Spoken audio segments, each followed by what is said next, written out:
সামাজিক যোগাযোগ মাধ্যম ফেসবুক ছেয়ে গেছে লাল কালো রঙের প্রোফাইলে। হত্যা ও নির্যাতনের শিকার আন্দোলনকারীদের প্রতি সহমর্মিতা ও সরকারের বিরুদ্ধে প্রতিবাদস্বরূপ লাল রঙের ছবি দিচ্ছেন কোটা আন্দোলনের সমর্থন দেয়া শিক্ষার্থী ও বিভিন্ন শ্রেণী পেশার মানুষ। অন্যদিকে মঙ্গলবার রাষ্ট্রীয় শোক ঘোষণা করায় আওয়ামী লীগের নেতাকর্মীরা প্রোফাইলে কালো রঙের ছবি শেয়ার করছেন।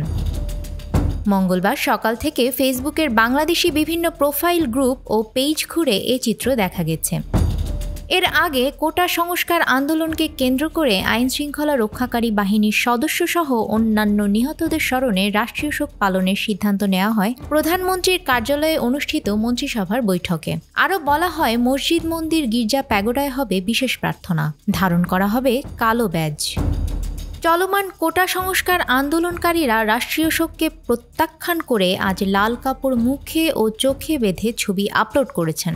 সোমবার রাতে গণমাধ্যমে পাঠানো এক বিবৃতিতে বৈষম্য বিরোধী ছাত্র আন্দোলনের সমন্বয়ক মোহাম্মদ মাহিন সরকার নতুন এ কর্মসূচি ঘোষণা করেন। আফরিন আপ্পি, আমাদের সময়।